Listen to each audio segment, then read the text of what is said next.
السلام الله عليكم ورحمة الله تعالى وبركاته. لما وادي وضع سلامي صاحب بيال ميل كستو الدنيا دافيه ذيك النوشيهين وحان الدين رجينا يا نبض قبي عافمات قفل بنا وحاوج عليها اللوين سبحانه وتعالى خوفو ذي هنو سودويو runtii hadday tahay markii kuugu horeysay aad soo booqato channelkan Hilaac Sool adigaaga ay daawanaya waxaan ka codsanayaa si xishmad leh inaad kulli subscribe tiraahdo channelka isla markaana like taan nagu dhiirigeliso commentigana aad codsigaaga noogu soo gudbiso. habeen saddexaad waxaanu ka hadalnay dil loogu geystay magaalada Laascaanood marxuum Maxamed Maxamuud iyo marwadiisa laguna dilay xaafadda la yiraahdo Farxas Kulle. waxaan kaloo soo sheegnay Maxamed Maxamuud inuu ka tirsanaan jiray ciidamada jabhadda SNM balse uu ku jiray askartii ka goosatay ee u wareegay jabhadda dib u xoreynta gobolada SSC. waxaan kaloo sheegnay oo aan carrabaabnay Maxamed Maxamuud iyo xaaskiisa dilkiisa inay ka dambeeyeen jabhadda SNM. waxaan kaloo sheegnay dilkiisa inuu noqon karo laba siyaabood mid uun in fariin ahaan loogu dirayo askarta iminka ka tirsan jabhadda SNM si aysan u goosan ama in ay rabaan jabhadda SNM inay dib u soo nooleeyaan colaado laga bogsooday. haddaba intaanan hadalkayga guda gelin waxaan rabaa clip yar inaan idin daaro cod yarna aan idin maqashiiyo bal horta ila dhageysta codkan. سيدو هذا ركاد ترامنا بل وسيدا اي عند شيء وركبتكم بالشرح سيدا انا اروح يا سلطان والله مغلا horta والله مغلا سيدا وانا حوي horta idinku inaad waxa weey marka hore wax ogaataan ba fiican hadda dad badan ba soo galaya waxay doonaan iska oranaya wani laba qof ba waxa weey Laascaanood lagu dilay 2 saac ka hor anigu imika ay may soo gaareen 2 saac ka hor buu arrinkani soo gaaray WhatsApp kana waxa weey laga soo sheegay waxa weey labada nin waxa uu jeedaa ninka iyo gabadha la dilay horta ninka waxa weey waa nin dhulbaata gabadhana in arwaay isla iyagoon marka ninka dilayna waa nin Saciid Ilkayr la yiraahdo waxa weey ay la feen ka soo jeedaa والله سعادة حوية وسعد يونس وهبري يونس كرحت سعادة نيكنا حوية إن لما حرق لا ويا وعيدا كمدها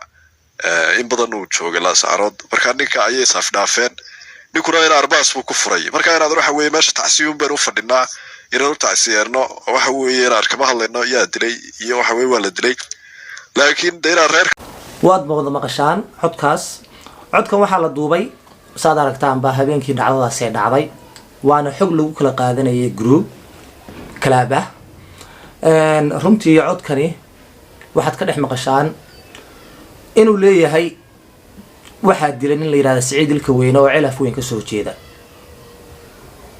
oo habar Yoonis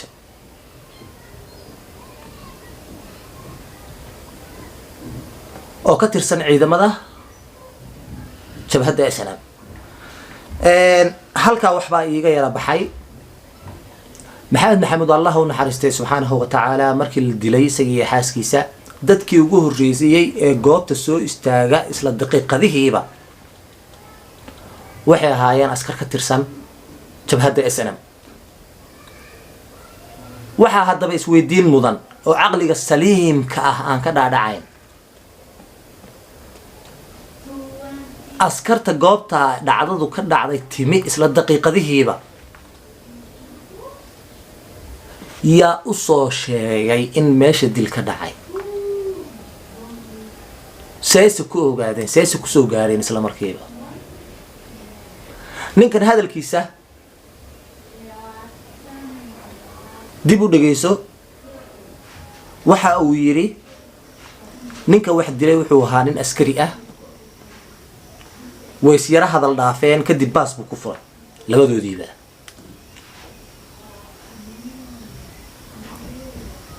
halka waxaan ka qaadan karnaa in ciidanka goobta yimi ay ka dhawaayeen meesha isla markii intuusan dilka dhicin ama ay wada joogeenba dadkii dilka geystayna isla markiiba ay ku biireen ciidankii u dhawaa isla markiina goobta ay yimaadeen waa xaqiiq cad midda kale warkani been ha ma ahaado ama run ahaado kullee waa wax duuban oo social media yaalla ama Saciid Ilkayra ha dilo ama cid kale ha disho waxaan fuliyay waa ciidanka jabhadda SNM waxa la saano dadka ku laayana waa ciidanka jabhadda SNM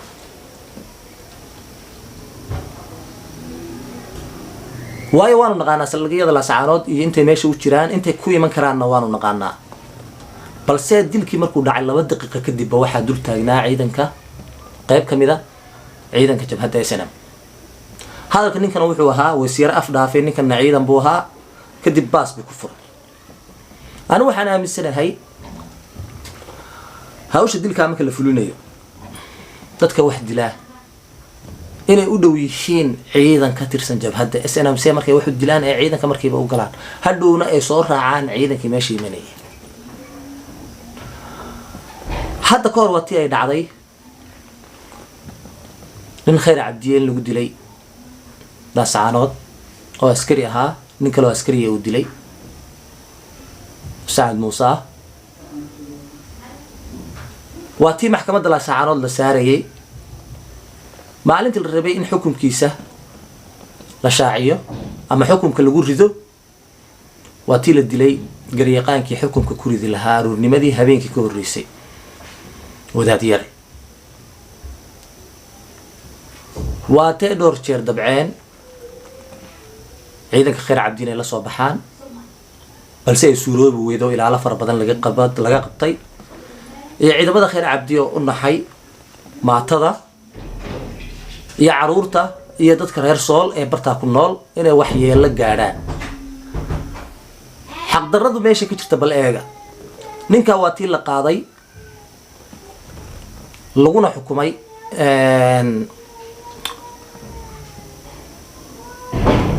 maxkamad ay leeyihiin oo ku taala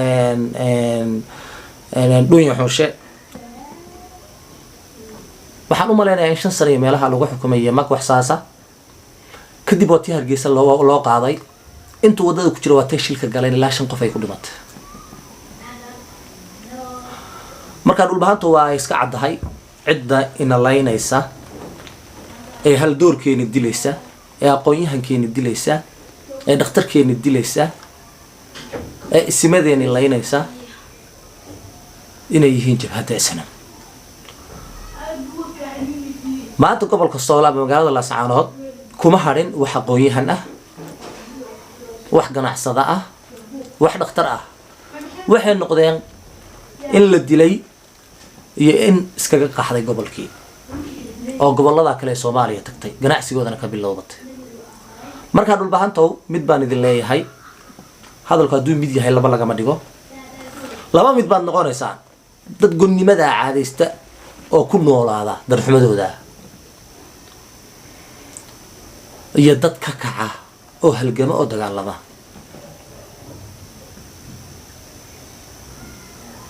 war nabad la bariyo nabad ma noqoto nabad la bariyay nabad ma noqoto ee nabad waa taad ku keensato 5 farood iyo alaasha nabad hee waa taad ku keensato 5 farood iyo alaasha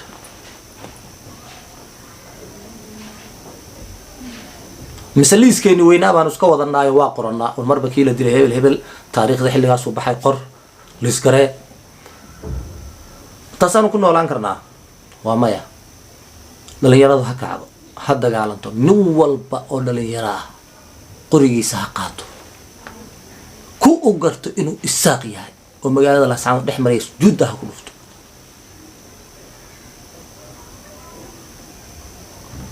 war haddaad doonaysaa inay nabad idin timaado nabad fadhi kuma timaado dagaalama oo dhiig daadiya kadib bay nabadu imaanaysaa waxaa xaqiiq ah inaysan al-shabaab Laascaanood cidna ku dilin wallahi inaysan cidna ku dilin ba xaqiiq ah. 1 maxay gobolada kale al-shabaab wax ugu dili waayeen iska badaaba gobolada kale gobolka sool laascaanood al-shabaab maxay u eeganaysaa kaliya dadka u shaqeeya jabhadda SNM ee dhulbahantay kuwa isaaq maxay u leen weyday waayo waxa la laayaba waan ognahay waa dadka u wada shaqeeya jabhadda SNM wax laascaan lagu laayaba waa dadka kuwooda isaaq lama laayo ee laascaanood jooga ee waxaa la laayaa kuwooda dhulbahantay sababta al-shabaab dhulbahantay kaliya ugaarsanaysa miyay sheegi kartaan wax al-shabaab la yidhaahdo ma jiro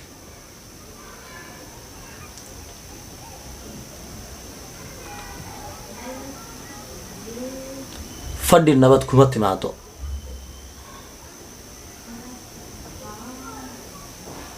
fadhi waxaa kaloo la yaaba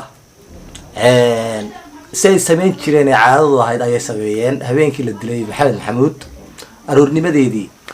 ayay waxay u yeereen odayaashii baha khayr bahar same iyo khayr cabdi waxay ku yidhaahdeen waxaanu idinka rabnaa ciddii dilka geysatay markaasaa la yidhi sababtoo ah maadaama ay colaad hore idinka dhexaysay bal halkaa u fiirsada maadaama ay colaad hore idinka dhexaysay waxaa la yaabaa inaad idinku isku dhuumateen